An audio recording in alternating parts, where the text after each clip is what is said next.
मैं डॉक्टर गिरिराज सिंह, रसायन विज्ञान प्रवक्ता। रसायन विज्ञान ऑनलाइन व्हाट्सएप वर्चुअल क्लासेस में एक बार पुनः सभी छात्रों का स्वागत है। आज के इस वीडियो में ठोस अवस्था की इकाई को आगे बढ़ाते हुए आज क्रिस्टल जालक, एकक कोशिकाएं और 3 डायमेंशनल जो क्रिस्टल जालक है उसकी एकक कोशिका कैसी होती है, कितने कोर और एजेस होते हैं, इसके आधार पर उनमें कितने प्रकार के क्रिस्टल सिस्टम पाए जाते हैं 3 डायमेंशन में, इसका वर्णन करेंगे। और घन क्रिस्टल निकायों के एकक सेल में परमाणुओं की संख्या की भी गणना की जा सकती है, किस प्रकार करेंगे देखेंगे।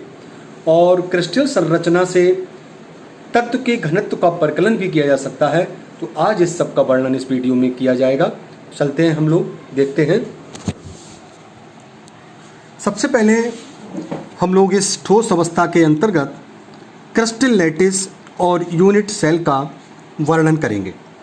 तो सबसे पहले देखते हैं कि क्रिस्टल लैटिस क्या होता है। जैसा हम जानते हैं कि किसी भी क्रिस्टलीय ठोस के अंदर उसके घटक कणों की एक त्रिविम व्यवस्था उसकी क्रिस्टल संरचना कहलाती है। और किसी भी क्रिस्टलीय ठोस में उसके जो घटक कण होते हैं कि बहुत एक ही नियमित और पुनरावृत्ति त्रिविम व्यवस्था होती है जो पूरे क्रिस्टल में वितरित रहती है।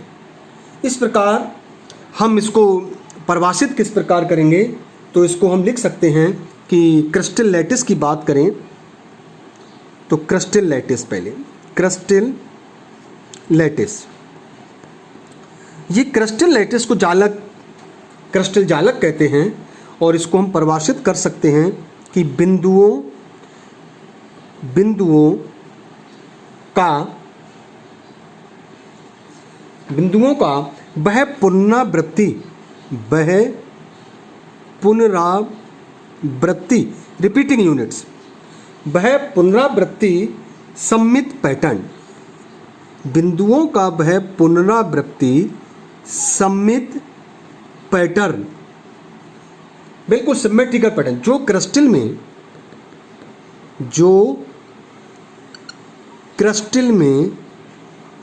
उसके घटक कणों की व्यवस्था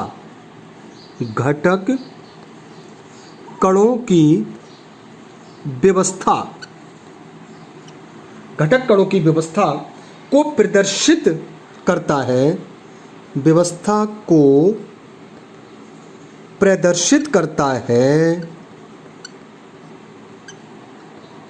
क्रिस्टल जालक कहलाता है या क्रिस्टल लैटिस कहते हैं, क्रिस्टल जालक कहलाता है। बिंदुओं का वह पुनरावृत्ति सममित पैटर्न जो क्रिस्टल में उसके घटक कणों की व्यवस्था को प्रदर्शित करता है, क्रिस्टल जालक कहलाता है। अब हम देखते हैं कि ये एकक कोशिका या यूनिट सेल किसे कहते हैं। ये क्रिस्टल जालक हुआ, ये इसकी जो सबसे छोटी इकाई है वो एक एकक कोशिका कहलाती है। तो क्रिस्टल जालक का इसको किस प्रकार प्रभावित कर सकते हैं, क्रिस्टल जालक का लघुत्तम ये सबसे छोटा होगा, क्रिस्टल जालक का लघुत्तम, और इसकी पुनरावृत्ति यूनिट है, रिपीटिंग यूनिट्स, पुनरावृत्ति यूनिट, क्रिस्टल जालक का लघुत्तम पुनरावृत्ति यूनिट उसकी एकक कोशिका कहलाती है, उसकी एकक कोशिका कहलाती है या यूनिट सेल कहते हैं। तो यूनिट सेल किसी भी क्रिस्टल जालक का वो सबसे स्मॉलेस्ट पार्ट होता है, लघुत्तम, जिसके बार बार रिपीटेशन से उस क्रिस्टल जालक का निर्माण होता है। इसे हम क्रिस्टल जालक की एकक कोशिका या यूनिट सेल कहते हैं। ये क्रिस्टल जालक 2 डायमेंशनल भी हो सकते हैं और 3 डायमेंशनल भी हो सकते हैं। तो हम बात करने जा रहे हैं एक 3 डायमेंशनल क्रिस्टल जालक की जो एकक कोशिका है उसका कैसे वर्णन करेंगे। तो ये क्रिस्टल जालक है, एक 3 डायमेंशनल जालक इसको बनाते हैं। ये एकक कोशिका है इसकी, इस तरीके से यहाँ पर इस क्रिस्टल जालक के अंदर ये हमारे इसके पॉइंट्स हैं, बिंदु हैं, ये 8 बिंदु रहते हैं इसके अंदर, ये सभी 8 कोनों पर होते हैं। और इसके अंदर ये जो हमारी भुजा रहेगी, इस भुजा को हम ए कहेंगे, इसको ए मानेंगे। और ये जो भुजा है हमारी, इसको बी मानेंगे। और तीसरी जो हमारी है, इसको ये सी मानेंगे। इसके अंदर ये कुछ कॉर्नर्स हैं, ये कोण होते हैं। इस कोण को अल्फा कहा गया है और ये कोण हमारा बीटा कोण कहलाता है। और नीचे का ये जो कोण है, ये गामा कोण कहलाता है, इसको गामा कोण कहते हैं। तो ध्यान दें, सभी क्रिस्टल जालक में एकक सेलों में समानता होती है। एक क्रिस्टल जालक में जितने एकक सेल होते हैं, सभी एकक सेल क्रिस्टल जालक में समानता होती है और समान होते हैं क्रिस्टल जालक में। दूसरा, सभी के 8 कोने होते हैं, सभी में 8 कॉर्नर्स होंगे। कोई भी क्रिस्टल जालक होगा, सभी में 8 कॉर्नर्स होते हैं, 8 कॉर्नर्स। और उन कोनों पर जालक बिंदुएं होते हैं, लैटिस पॉइंट कहते हैं। ये दिस इज लैटिस पॉइंट कहलाते हैं हमारे। और इनके एकक सेलों के ए, बी और सी, ए, बी, सी ये कोर हैं, इनको कोर कहते हैं, कोर की लंबाई हैं। और इनके अल्फा, बीटा, गामा कोणों पर काटते हैं ये।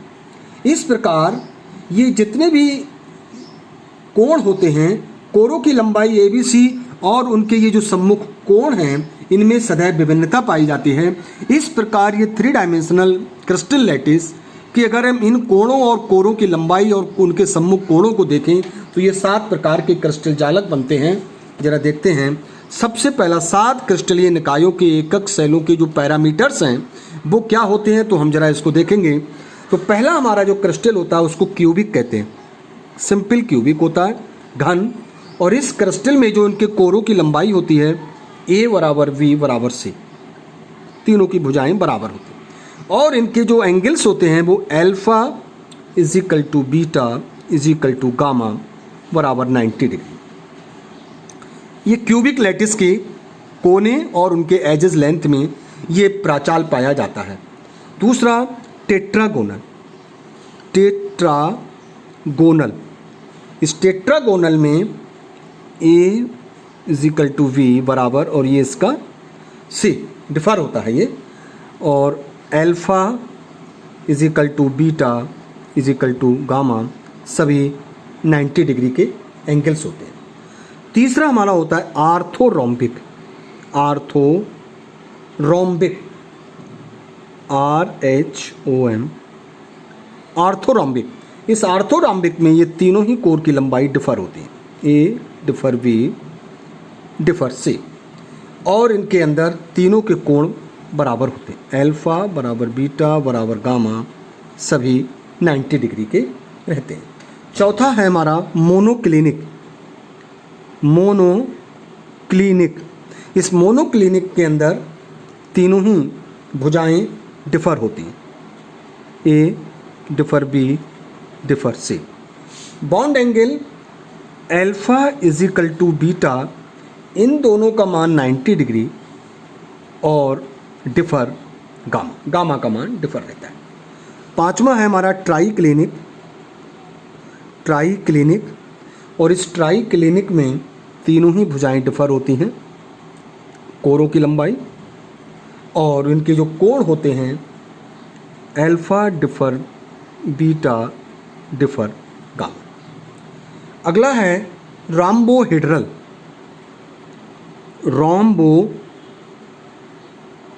राम्बोहेड्रल। इस राम्बोहेड्रल में तीनों बराबर होते हैं, ए बराबर बी बराबर सी।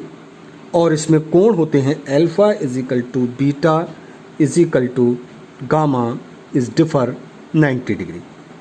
और हमारा 7वां क्रिस्टल होता है ये हेक्सागोनल, हेक्सागोनल।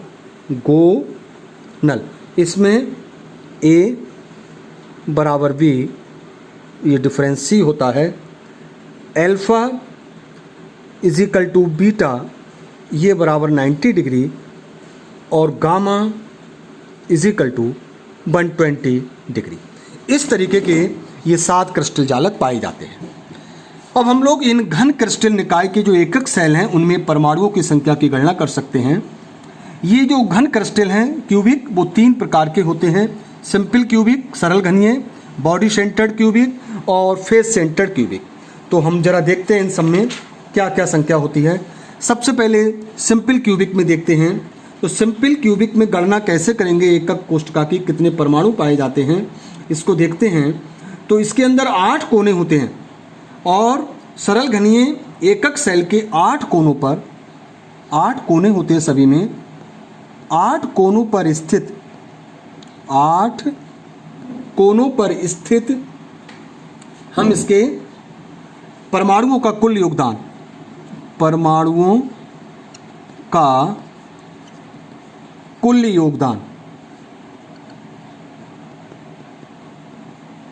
बराबर, चूंकि हमारे 8 कोने हैं और एक परमाणु का योगदान 1/8 होता है, तो 8 से 8 कट गया तो 1 परमाणु। सिंपल क्यूबिक में के क्रिस्टल की जो एकक सेल होता है उसमें केवल 1 परमाणु उपस्थित रहता है, 1 परमाणु प्रति एकक सेल, प्रति एकक सेल उपस्थित होता है। इसी प्रकार दूसरा देखते हैं बॉडी सेंटर्ड क्यूबिक में। ये ऊपर की गणना सेम रहेगी। इसके अंदर कुल परमाणु हमारे ये ऊपर का सेम रहेगा, 8 कोने हैं और दोनों का योगदान जो एक परमाणु का होगा वो 1 परमाणु, तो ये इसी में रहेगा। और इस बॉडी सेंटर्ड में 1 परमाणु केंद्र में स्थित होता है, केंद्र में स्थित 1 परमाणु। तो इस प्रकार अगर हम कुल परमाणु देखें तो कुल परमाणु इसके अंदर हो गए 1 + 1 = 2 परमाणु प्रति एकक सेल। तो बॉडी सेंटर्ड में 2 परमाणु प्रति एकक सेल पाए जाते हैं, प्रति एकक सेल पाए जाते हैं। इसी प्रकार तीसरा है हमारा फलक केंद्रित क्यूबिक लैटिस। इस फलक केंद्रित के सेल में हम इस प्रकार गणना करेंगे। पहला, इसके अंदर 6 हमारे फलक होते हैं और उनमें 6 फलकों में जो उसका योगदान होता है परमाणुओं का 6 × 1/2, तो 2 से 3 कट गए, 3 परमाणु, 3 परमाणु इसके फलक केंद्र पाए जाते हैं। और ऊपर की तरफ वो 8 कोनों वाला प्रत्येक परमाणु का योगदान, ये कॉर्नर्स हैं, ये हमारे फलक थे, 1 परमाणु। तो टोटल परमाणु इसके अंदर हो गए 3 + 1 = 4 परमाणु प्रति एकक सेल, प्रति एकक सेल। इस प्रकार हमारे सिंपल क्यूबिक में स्ट्रक्चर में 1 परमाणु प्रति एकक सेल और बॉडी सेंटर्ड में 2 परमाणु और फेस सेंटर्ड में 4 परमाणु प्रति एकक सेल पाए जाते हैं। इस प्रकार हम गणना कर सकते हैं। और लास्ट हमारा क्रिस्टल संरचना से तत्व के घनत्व का परिकलन भी कर सकते हैं।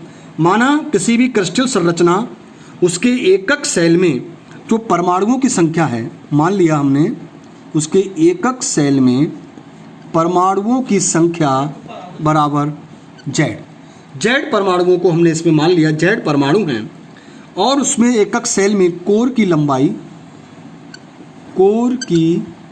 लंबाई बराबर एक कोर की लंबाई है और तत्व का परमाणु द्रव्यमान ज्ञात होने पर हम इसके घनत्व की गणना कर सकते हैं। तो कैसे घनत्व निकलता है? तत्व का अगर हमें घनत्व निकालना है, तत्व का घनत्व बराबर एकक सेल में उपस्थित, एकक सेल में उपस्थित परमाणुओं का कुल द्रव्यमान, एकक सेल में उपस्थित परमाणुओं का कुल द्रव्यमान, ये घनत्व है बटे, इसको बटे करेंगे, बटे एकक सेल का आयतन, एकक सेल का आयतन। ये मास पर यूनिट वॉल्यूम को हम घनत्व कहते हैं। अगर एकक सेल में परमाणुओं का कुल द्रव्यमान आ जाए और कुल आयतन पता हो तब हम उसके घनत्व की गणना कर सकते हैं। एकक सेल में हमने जो परमाणुओं की संख्या ली है वो Z परमाणु लिए हैं और एक परमाणु का जो द्रव्यमान होता है M, ये होता है परमाणु का मोलर द्रव्यमान, परमाणु का मोलर द्रव्यमान बटे अवोगाद्रो संख्या, इसको Na कहते हैं। इससे किसी भी परमाणु का मोलर द्रव्यमान निकल आता है। अगर हम तत्व के एकक सेल में उपस्थित कुल परमाणुओं की बात करें, एकक सेल में कुल द्रव्यमान ज्ञात करें, एकक सेल में उपस्थित परमाणुओं का कुल द्रव्यमान, तो कुल परमाणु है Z और मोलर द्रव्यमान को हम प्रदर्शित करते हैं कैपिटल M से, कैपिटल M बटे Na। ये इसका कुल द्रव्यमान आ गया एकक सेल का।